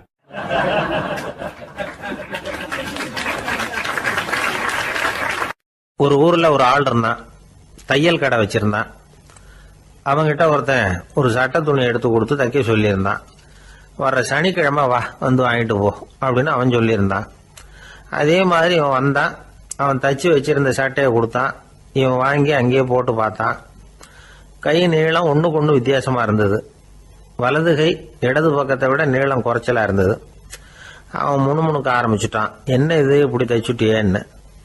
இதுக்கு அவன் சொன்னான், ஐயையோ இதுக்காகவா சங்கடப்படுறீங்க? வலது கையை மட்டும் கொஞ்சம் உள்ள இழுத்தாப்புல வச்சுக்கிட்டீங்கன்னா சரியா போகுது. மற்றபடி அந்த சட்டையில் உள்ள கலை அம்சத்தை கவனிங்க. எவ்வளோ அற்புதமாக தைச்சிருக்கேன் பாருங்க. ஒரு சின்ன குறைய வந்து இப்படிலாம் பொருட்படுத்த வேண்டியதில்லை. நான் சொன்னது மாதிரி கையை கொஞ்சம் உள்ள இழுத்தது மாதிரி வச்சுக்கிட்டு நடந்து போங்க, ஜோராக இருக்கும் அப்படின்னா. அவனும் யோசிச்சு பார்த்தான். சரியான யோசனையாக தான் தோணுச்சு. கொஞ்சம் முயற்சி பண்ணி வலது கையை கொஞ்சம் உள்ள இழுத்து சட்டை சரியாக இருக்கிறது மாதிரி பண்ணிக்கிட்டான். இப்போ மறுபடியும் ஒரு பிரச்சனை. வலது கையை உள்ள இழுத்த மாதிரி அப்படியே வச்சுக்கிட்டதும் முதுகு பக்கம் கொஞ்சம் துணி தளர்த்தியாக தொங்குறது மாதிரி தெரிஞ்சுது. என்ன இது முதுகு பக்கம் துணி குவிஞ்சுட்டுதே தொங்குதே அப்படின்னா மறுபடியும், அடடா இதுக்காகவா கவலைப்படுறீங்க? உடம்ப அதுக்கு தகுந்த மாதிரி கொஞ்சம் வளைச்சிக்கிட்டா சரியா போடுது. இதுக்காக அந்த அழகான தையலை பிரித்து அதில் உள்ள கலை அம்சத்தை கெடுக்கிறதுக்கு என் மனசு இடம் தரல. எவ்வளவுக்கு தளர்த்தியா இருக்கோ அவ்வளவுக்கு கொஞ்சம் உடம்ப வளைச்சி அப்படி குனிஞ்சது மாதிரி போங்க போதும் அப்படின்னா. அதுவும் நல்ல யோசனையாக தான் பட்டுது இவனுக்கு. சரின்னு சொல்லிவிட்டு புறப்பட்டான். தெருவில் இறங்கினான். கையை கொஞ்சம் உள்ளே இழுத்தான். உடம்ப கொஞ்சம் முன்னால் வளைச்சான். சட்டைக்கு தகுந்த மாதிரி உடம்ப பண்ணிக்கிட்டான். மெதுவாக நடந்து போகிறான். இப்போ எதிரில் இன்னொருத்தன் வரான். இவனை பார்க்குறான். இவன் போட்டிருக்கிற சட்டையை பார்க்குறான். ஆஹா அற்புதம்ங்கிறான். சும்மா சொல்லக்கூடாது, ரொம்ப நல்லா இருக்குது. நிச்சயமாக இது வந்து இந்த ஊர் மேலே தெருவில் இருக்கிற ஒருத்தன் இருக்கானே அவன் தைச்சதாக தான் இருக்கணும் அப்படின்னா. இதை கேட்டதும் அவனுக்கு ஆச்சரியம். எப்படி அவ்வளவு கரெக்டாக கண்டுபிடிச்சிங்க அப்படின்னு கேட்டிருக்கான். இதுக்கு அந்த வழிபோக்கன்னு சொன்னானா, அவன் ரொம்ப கெட்டிக்காரன். உங்களை மாதிரி உடம்பும் கையும் வளைஞ்சு போன ஒரு ஆசாமிக்கு அவனை தவிர வேற யாராலேயும் இவ்வளவு பொருத்தமான ஒரு சட்டையை தைக்க முடியாது அப்படின்னானா. பாருங்க, அவனுக்காக இவன் அனுசரிக்க போய் இவனோட நிலைமை எப்படி ஆயிடுது பாருங்க. இதே மாதிரி தான் சில சடங்குகளும் சம்பிரதாயங்களும் நம்மளை வந்து கோமாளி ஆக்கி விட்டுரும். எதுவாக இருந்தாலும் அதில் வந்து அறிவுபூர்வமான அணுகுமுறை அவசியம். ஒரு நர்ஸ் அவசரமாக ஓடி வந்து டாக்டர் கிட்ட சொல்லிச்சான், டாக்டர் ஒரு தப்பு நடந்து போச்சு, 10ஆம் நம்பர் பெட்ல இருக்கிற பேஷண்ட்டுக்கு காலில் ஆபரேஷன் பண்றதுக்கு பதிலாக கையில் ஆபரேஷன் பண்ணி விட்டீங்க. கை ஆபரேஷன் பண்ணிக்க வேண்டிய ஆள் 7ஆம் நம்பர் பெட்ல இருக்கார் அப்படின்னு தான். அதுக்கு ஒரு பதட்டப்படாம சொன்னாராம், பரவாயில்ல இவரை தூக்கி 7ஆம் நம்பர் பெட்ல போட்டுரு அப்படின்னாராம்.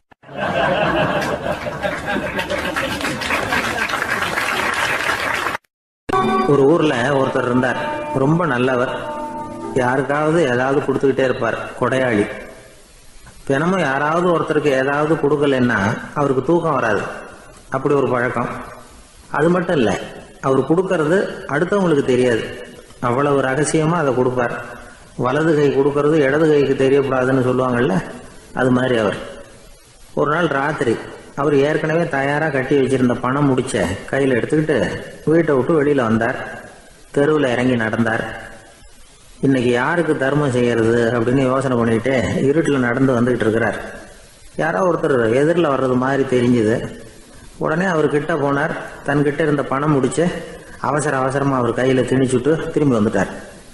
அப்பாடா, ஒரு வழியா யாருக்கும் தெரியாம இன்னைக்கு தர்மம் பண்ணியாச்சு அப்படிங்கிற மகிழ்ச்சி, மன நிறைவு அவர் முகத்துல. நிம்மதியா தூங்கினார். அப்புறம் எழுந்திரிச்சார். மறுநாள் காலையில ஊரு பூரா ஒரே பேச்சு. என்ன பேச்சுன்னா, நேற்று ராத்திரி ஒரு திருடன் கையில யாரோ பணத்தை கொடுத்துட்டு போயிருக்கிறாங்க அப்படின்னு எல்லாரும் பேசிக்கிட்டு இருக்கிறாங்க. இதை கேள்விப்பட்டதும் அந்த பெரியவருக்கு ரொம்ப வருத்தமா போச்சு. அடடா, போயும் ஒரு திருடனுக்காக உதவி பண்ணியிருக்கிறோம், பிரயோஜனம் இல்லாம போட்டுதே அப்படின்னு நினைச்சார். சரி, இன்னைக்கும் யாருக்காவது உதவி பண்ணணும் அப்படின்னு முடிவு பண்ணினார். ராத்திரி நேரம் வந்தது. இவர் வழக்கம் போல தெருவில் இறங்கி நடந்தார். கையில பணம் முடிச்சு. எதிரில் ஒரு பெண் உருவம் மங்கலா தெரிஞ்சது. இவர் உடனே அந்த பெண் கிட்ட பணத்தை கொடுத்துட்டு திருப்தியா திரும்பி வந்துட்டார்.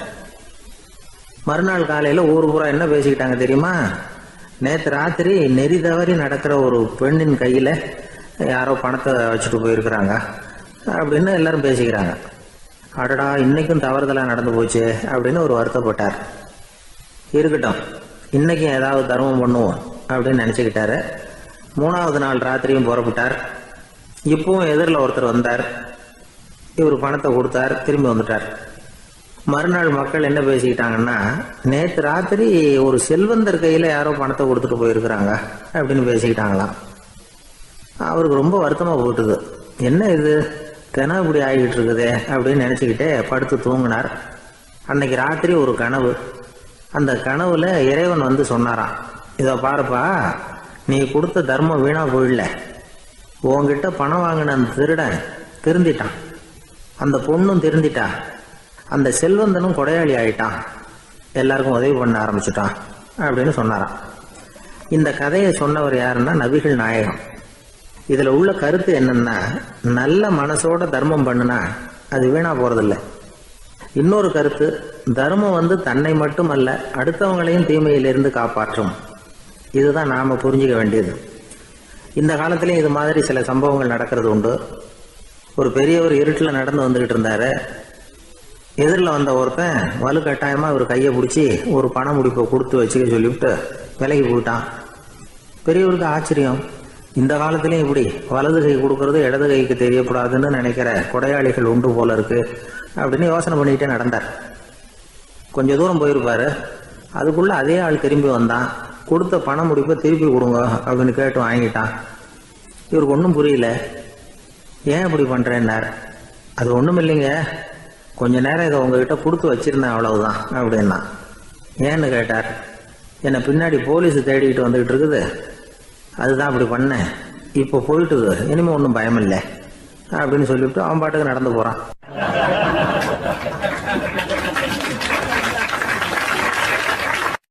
தான் மட்டும் வாழ்ந்தா போதும் அப்படின்னு நினைக்கிறவங்க உண்டு. தானும் வாழணும், அடுத்தவங்களும் வாழணும் அப்படின்னு நினைக்கிறவங்களும் உண்டு. முதல்ல சொன்ன வகையை சேர்ந்த மனிதர்கள் எப்படி தெரியுமா? எப்படியாவது தான் மட்டும் வாழ்ந்தால் போதுங்கிற நினைப்பு தான் எப்பவும் அவங்களுக்கு இருக்கும். தங்களுடைய வளர்ச்சிக்கு எது தடையா இருந்தாலும் சரி, யார் தடையா இருந்தாலும் சரி, அதை அழிச்சுட்டு தான் மறுவேலை பார்ப்பாங்க.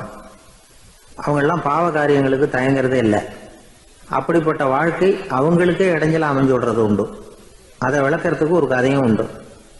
ஒரு ஊர்ல அப்படிப்பட்ட ஆள் ஒருத்தன் இருந்திருக்கான். நிறைய பாவங்களை செஞ்சவன். அதன் காரணமா நரகப்படுகொழியில விழுந்துட்டான். நரகப்படுகுழிங்கிறது ஒரு பெரிய கிணறு மாதிரி. ஏற்கனவே பாவம் செஞ்சவங்க நிறைய பேர் அதில் விழுந்து கிடக்குறாங்க. உள்ள ஏகப்பட்ட சத்தம், எல்லாம் அந்த பாவாத்மாக்கள் போடுற சத்தம். இப்போ விழுந்தானே இவனும் சத்தம் போட்டான். இவன் போடுற சத்தம் கொஞ்சம் அதிகமாக கேட்டுது. இந்த கிணத்துக்கு பக்கத்தில் புத்தர் உட்கார்ந்துருக்கிறார். அவர் காதில் இவன் போடுற சத்தம் விழுந்தது. உடனே அந்த கிணத்தடிக்கு போனார், குனிஞ்சு பார்த்தார். சாமி என்னை காப்பாத்துங்க அப்படின்னு கத்தனா இவன். புத்தர் அவனை கொஞ்சம் கவனிச்சு பார்த்தார். மனித சமுதாயத்துக்கு அவன் என்னென்ன கெடுதல் பண்ணியிருக்கிறாங்கிற விவரம்லாம் அவர் மனக்கண்ணில் தெரிஞ்சது. அவருக்கு எல்லாம் புரிஞ்சு போச்சு. இருந்தாலும் அவனை காப்பாத்துறதுக்கு ஏதாவது வழி உண்டா அப்படின்னு யோசிச்சார். அவன் தன்னுடைய வாழ்நாளில் ஏதாவது நல்லது செஞ்சிருக்கானா அப்படின்னு பார்த்தார். ஒரே ஒரு சமயம் அவன் தன்னுடைய காலடியில மிதிபட இருந்த சிலந்தியை மிதிக்காமல் தாண்டி போயிருக்கிறான். இந்த ஒரு காரியத்துக்காக அவனை கரையேற்ற முடியுமா அப்படின்னு நினைச்சார். அவ்வளவுதான். உடனே அவர் கையில ஒரு சிலந்தி வந்து உட்கார்ந்துதான். அதுகிட்ட இருந்து நூல் இழை வெளிவர ஆரம்பிச்சது. அந்த நூல் இழை கிணற்று ஆழம் வரைக்கும் அப்படியே நீண்டுகிட்டே போச்சான். புத்தர் பார்த்தார். இந்த நூலை பிடிச்சிக்கிட்டு மேலே ஏறி வா அப்படின்னார். என்னங்க சொல்றீங்க, இந்த சிலந்தி நூல் என்ன தாங்குமான்னு கத்தனான். எல்லாம் தாங்கும், அதை பிடிச்சிக்கிட்டு ஏறி வா அப்படின்னார். சந்தேகத்தோடவே அவன் அந்த நூல் இழைய பிடிச்சி இழுத்து பார்த்தா ரொம்ப வலுவா இருந்தது. அவனுக்கு ஆச்சரியம். அதை பிடிச்சிக்கிட்டே மெதுவாக மேலே ஏறி வர ஆரம்பிச்சிட்டான். பாதி தூரம் ஏறி வந்திருப்பான். அப்போ அவன் காலுக்கு கீழே ஏதோ சத்தம். என்னன்னு குனிஞ்சு பார்க்கறான். கீழே கிடந்தவங்க சில பேரும் அந்த நூலை பிடிச்சி மேலே வந்துகிட்டு இருக்கிறாங்க. இவனுக்கு கோபம் வந்துட்டுது. தன்னுடைய இடுப்புல வச்சிருந்த கத்தியை எடுத்து தன்னுடைய காலுக்கு கீழே நூல் இழையை அப்படியே வெட்டி விட்டுட்டான். இனிமே நாம மட்டும்தான் மேலே ஏறி வந்துடணும் அப்படின்னு நினைச்சுக்கிட்டான். ஆனா நடந்தது என்ன தெரியுமா? மொத்த நூல் இழையும் அப்படியே அருந்து கீழே விழுந்துட்டுது. அவனும் பொத்துன்னு கீழே விழுந்துட்டான். மறுபடியும் கத்த ஆரம்பிச்சுட்டான். ஏற்கனவே அவன் செஞ்சிருந்த ஒரு சிறு கருணை அந்த நூல் இழைக்கு உறுதியை கொடுத்தது. இப்போ அவன் செஞ்ச பாவம் அந்த நூல் இழைய வலுவிழக்க செஞ்சுட்டுது. அடுத்தவங்களும் வாழணுங்கிற எண்ணம் அவனுக்கு இருந்திருந்தா இப்போ அவனும் கரையேறி வந்திருப்பான், மற்றவங்களும் சௌக்கியமா வந்து சேர்ந்திருப்பாங்க. அதனால நாமும் வாழணும், அடுத்தவங்களும் வாழணும் அப்படின்னு நினைக்கிறவன் வாழ்க்கையில சீக்கிரம் முன்னுக்கு வந்துடுவான். ஒருத்தன் ஒரு டாக்டர் கிட்ட போனான், மருந்து வாங்கினான். வாங்கி கொண்டாந்து பேசாம வச்சுட்டான், சாப்பிடல. அப்புறம் எதுக்காகப்பா போய் அவர்கிட்ட மருந்து வாங்கினேன் அப்படின்னு கேட்டாங்க. டாக்டர் வாழணும் இல்லையா, அதனாலதான் அப்படின்னா. அவர் கொடுத்த மருந்து நீ ஏன் சாப்பிடல அப்புறம் அப்படின்னு கேட்டாங்க. நான் வாழணும் இல்லையா, அதுக்காக தான் அப்படின்னா.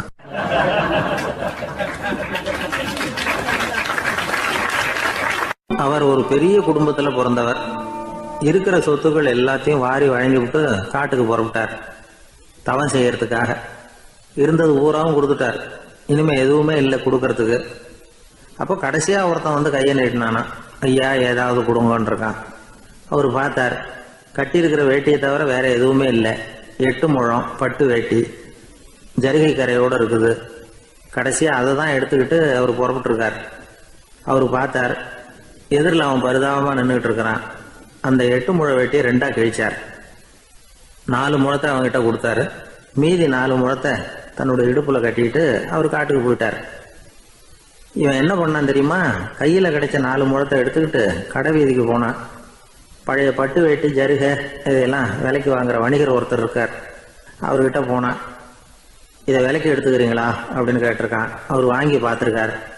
ஆஹா, இது ரொம்ப அருமையான வேட்டி, விலை உயர்ந்த ஜருகை, இது ஏது உனக்கு அப்படின்னு கேட்டாரான். அவன் நடந்தது சொல்லியிருக்கான். அப்படின்னா ஒன்று செய்ய, இந்த வேட்டியோட இன்னொரு பாதியையும் மெதுவாக வாங்கிட்டு வந்துரு, உனக்கு நிறைய பணம் தர்றேன் அப்படின்னாரான் அந்த வணிகர். இவன் கொஞ்சம் யோசனை பண்ணி பார்த்தான். கொஞ்சம் இருங்கத்தை வந்துடுறேன் அப்படின்னு சொல்லிவிட்டு நேராக காட்டுக்கு போனான். அவர் எங்கே இருக்காருன்னு தேடி கண்டுபிடிச்சான். அவர் ஒரு இடத்துல தவக்கோலத்தில் இருக்கிறார்.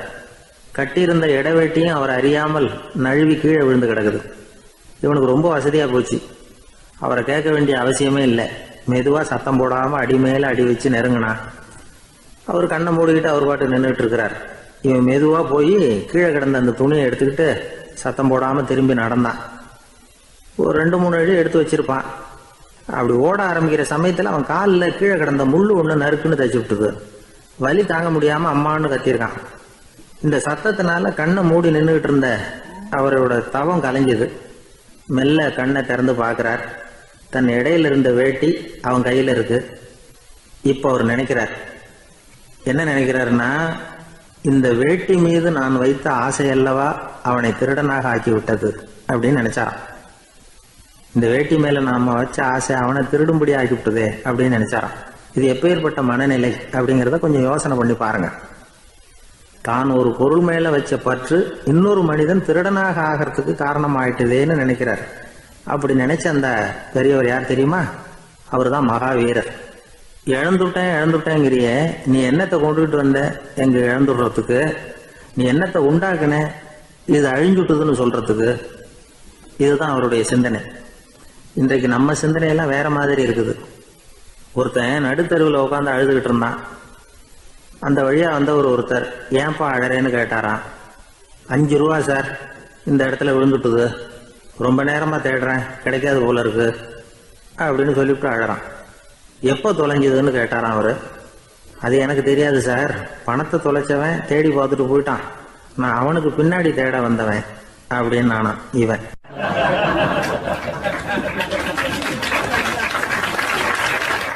ஒரு ஊர்ல ஒரு ஆள் இருந்தான். அவன் ஒரு நாள் கோயிலுக்கு போனான். கடவுள்கிட்ட வேண்டிக்கிட்டான், எனக்கு ஒரு 1,00,000 ரூபா நீ கொடுத்தா நான் உன் சன்னதியில் ஒரு தேங்காய் உடைக்கிறேன் அப்படின்னு வேண்டிக்கிட்டான். கடவுள் பார்த்தார். உடனே அவன் கண் முன்னாடி தோன்றினார். இந்தா நீ கேட்ட 1,00,000 ரூபாய் அப்படின்னு சொல்லி அவன் கையில் பணத்தை கொடுத்துட்டு மறைஞ்சிட்டார். இவனால் நம்பவே முடியல. இவ்வளவு சுலபமாக கிடைக்கும்னு தெரிஞ்சிருந்தா அனாவசியமாக ஒரு தேங்காய் உடைக்கிறேன்னு வேண்டியிருக்க வேண்டியது இல்லையே அப்படின்னு நினச்சான். இருந்தாலும் வேண்டுதலை நிறைவேற்ற வேண்டியது கடமை. அதுக்காக என்ன பண்ணால், பக்கத்தில் ஒரு கடைக்கு போனான். ஒரு தேங்காயை கையில் எடுத்தான். இது என்ன விலைன்னு கேட்டான். 5 ரூபான்னார் கடையில் இருந்தவர். அதிகமாக இருக்குதே விலைன்னா. அப்படின்னா ஒன்று செய்யுங்க, அடுத்த ஊருக்கு போங்க, அங்கே தென்னந்தோப்பு அதிகம், அதனால் அங்கே இதை விட குறைஞ்ச விலைக்கு கிடைக்கும் அப்படின்னார்.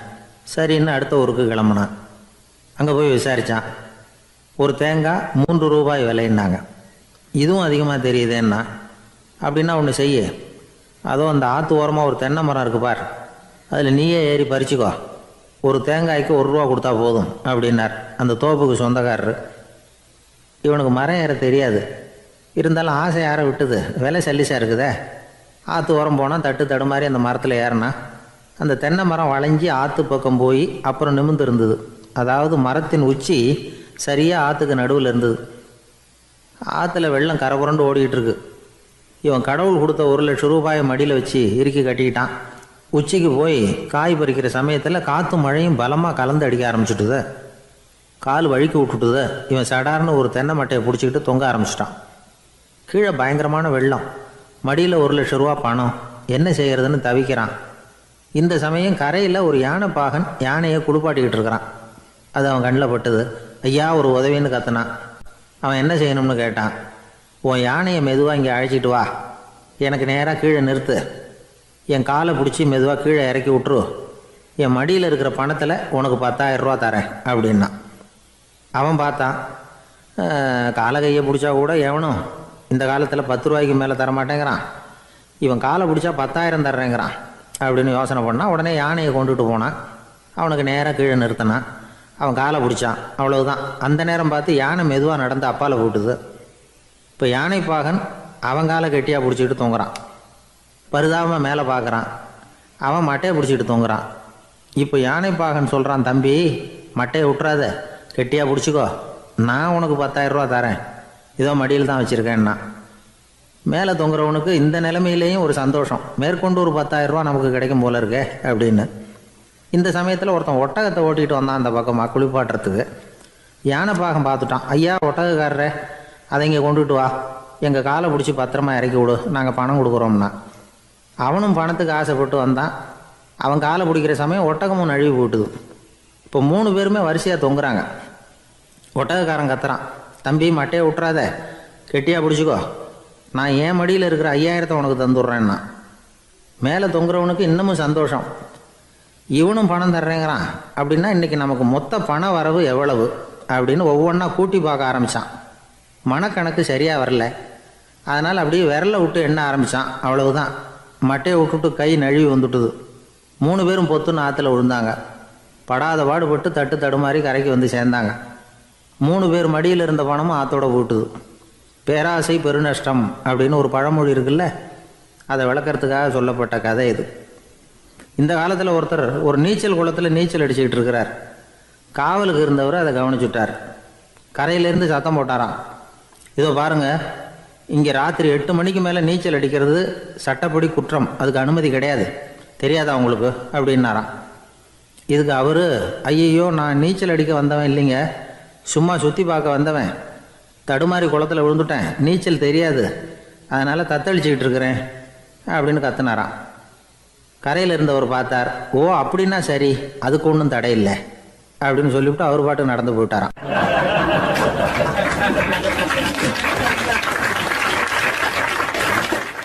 நம்மள மாதிரி ஒரு ஆசாமி அவன் நம்மள மாதிரியே கற்பனை பண்ணான்.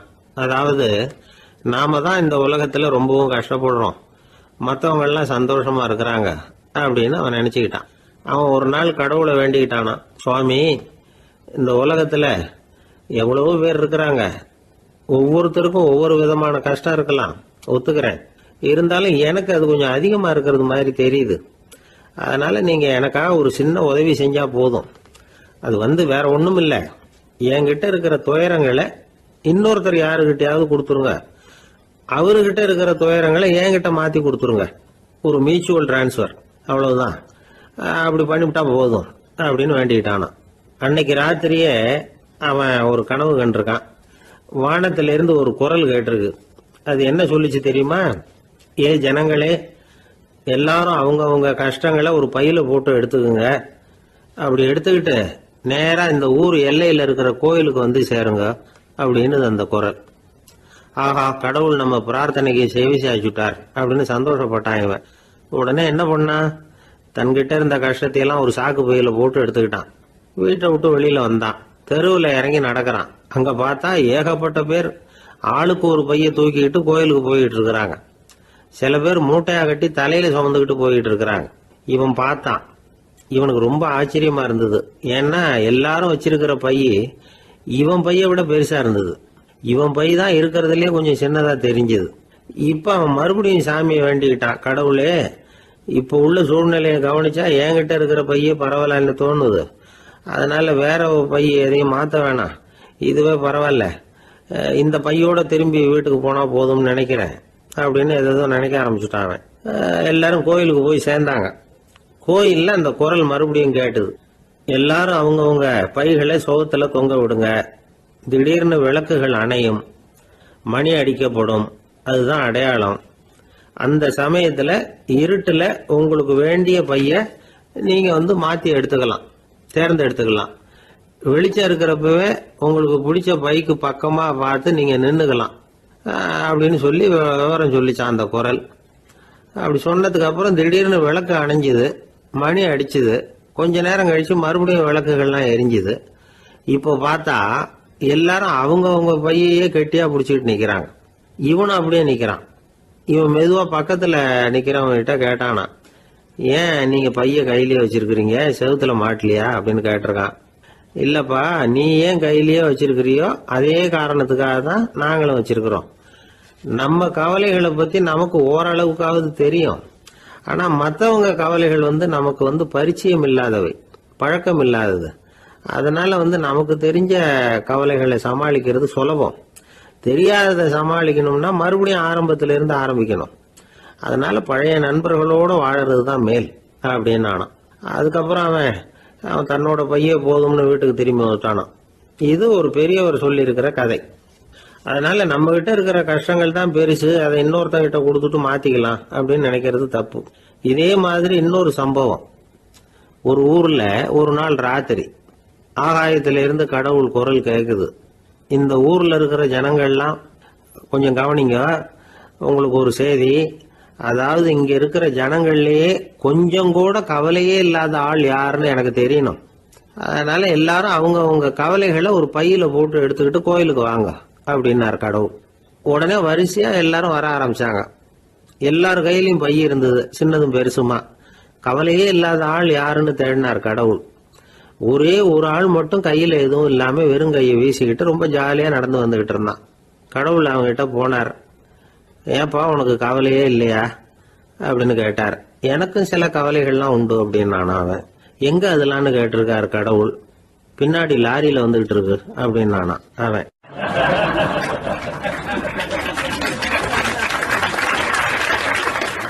அசோக மன்னர் வந்துகிட்டு இருக்கார். அவருடைய ஆலோசகர்கள் எல்லாம் பக்கத்துல வந்துகிட்டு இருக்கிறாங்க. அந்த சமயத்துல எதிரில் ஒரு புத்த பிக்ஷு வர்றார். அசோகர் பார்க்கிறார். ஓடி போய் அவர் காலில் விழுந்து வணங்குறார். அசோக மன்னரின் தலை அந்த புத்த துறவியின் பாதத்துல பட்டுக்கிட்டு இருக்கு. பக்கத்துல நின்றுகிட்டு இருந்த அமைச்சருக்கு இது ரொம்ப சங்கடமா போச்சு. ரொம்ப வருத்தப்பட்டார். நம்ம அசோக சக்கரவர்த்தி எப்பேற்பட்டவர், அவரோட தலை ஒரு சன்னியாசியின் பாதத்துல படுறதா அப்படின்னு நினைச்சு ரொம்ப கவலைப்பட்டார். அரண்மனைக்கு திரும்பினதும் அமைச்சர் மெதுவா ஆரம்பிச்சார். அரசே, எனக்கு ரொம்ப வருத்தமா இருக்குது அப்படின்னார். எதுக்குன்னார் மன்னர். அசோக சக்கரவர்த்தியின் தலை, அதாவது அந்த சிரம், ரொம்ப மதிப்புமிக்க ஒன்று. அது ஒரு சன்னியாசியின் காலில் படலாமா அப்படின்னார். அசோகர் பதில் சொல்லல, சிரிச்சார், போயிட்டார். அதுக்கப்புறம் ஒரு சரியான சந்தர்ப்பத்துக்காக காத்துக்கிட்டு இருந்தார். ஒரு நாள் அமைச்சரை கூப்பிட்டார். எனக்கு 3 தலைகள் வேணும் அப்படின்னார். சொல்லுங்க, கொண்டுகிட்டு வரேன் அப்படின்னார் அமைச்சர். அசோகர் சொன்னார், முதல்ல எனக்கு தேவையானது ஒரு ஆட்டின் தலை, 2வது ஒரு புலியின் தலை, 3வது ஒரு மனிதனின் தலை. இதுதான் அசோகர் கேட்டது. எங்க இருந்தாலும் கொண்டு வாங்கன்னார். அமைச்சர் புறப்பட்டார். ஆட்டுத்தலை, புலித்தலை கிடைச்சிட்டுது. அப்புறமா ஒரு சுடுகாட்டுக்கு போய் ஒரு மனித தலையும் சேகரம் பண்ணிட்டு ராஜா கிட்ட வந்துட்டார். அரசே, உங்கள் ஆணைப்படி 3 தலைகளையும் கொண்டு வந்திருக்கிறேன்னார். அசோகர் பார்த்தார். ரொம்ப நல்லது, இப்ப இது 3ஐயும் எடுத்துக்கிட்டு போய் சந்தையில வித்துட்டு வாங்க அப்படின்னார். அமைச்சர் அதுகளை எடுத்துக்கிட்டு சந்தைக்கு போனார். முதல்ல ஆட்டுத்தலை நல்ல விலைக்கு வித்து போச்சு. நல்ல விலை கொடுத்து வாங்கிட்டு போட்டாங்க. அடுத்தபடியா புலி தலைய ஒருத்தர் வாங்கிட்டார். அதை பாடம் பண்ணி வீட்டில் மாட்டி வைக்கலாமே அப்படின்னு நினைச்சு அதையும் வாங்கிட்டு போட்டார். மனித தலையை மட்டும் வாங்கறதுக்கு யாரும் முன் வரல. எல்லாரும் அதை பார்த்துட்டு விலகி போக ஆரம்பிச்சாங்க. அமைச்சர் திரும்பி வந்தார். அரசே, இந்த தலையை மட்டும் யாரும் வாங்க மாட்டேங்கிறாங்க அப்படின்னார். சரி, பரவாயில்ல, இதை இலவசமாவே எனாமாவே யாருக்கிட்டையாவது கொடுத்துட்டு வந்துருங்க அப்படின்னார். அமைச்சர் மறுபடியும் சந்தைக்கு போனார். இதை இலவசமா தரேன், இதை வாங்கிக்கோங்க அப்படின்னார். அப்பவும் அதை யாரும் வாங்கிக்கிறதுக்கு தயாரா இல்லை. மறுபடியும் திரும்பி வந்து மன்னர்கிட்ட விவரத்தை சொன்னார். இப்போ மன்னர் சொல்றார், அமைச்சரே, உயிர் இருக்கிற வரைக்கும் தான் இந்த தலைக்கு மதிப்பு. ஜீவன் போனதுக்கு அப்புறம் அதோட மதிப்பும் போயிடுது. அதனால மதிப்பு இருக்கும் பொழுதே பெரியவர்கள் பாதம் பணிந்து அந்த புனிதத்தை பெற்றுக்கொள்ளணும் அப்படின்னார். பணிவுங்கிறது வேற, அடிமைத்தனம்ங்கிறது வேற. பெரியவர்களை பணிவது நமக்கு பெருமை தரக்கூடிய விஷயம். இதை மனசுல வச்சுக்கிட்டு எப்போ காலில் விழணும், எப்போ காலில் விழக்கூடாது அப்படிங்கிறத முடிவு பண்ணிக்கணும். ஒரு சாதாரண ஆள் நடந்து வந்துகிட்டு இருந்தார். எதிரில் வந்த ஒரு பெரிய மனுஷன் ஓடி போய் அவர் காலில் விழுந்து தன்னுடைய தலையை அவர் பாதத்தில் கொண்டு போய் வச்சார். கொஞ்ச நேரம் கழிச்சு எழுந்திரிச்சு வந்துட்டார். வந்த பிறகு இவரை கேட்டேன், ஏன் திடீர்னு ஓடி போய் அந்த ஆளு காலில் விழுந்தீங்க அப்படின்னு. அவர் போட்டிருக்கிறது என்னோட காணாம போன செருப்பான்னு கண்டுபிடிக்கிறதுக்காக அப்படி விழுந்தேன் அப்படின்னார்.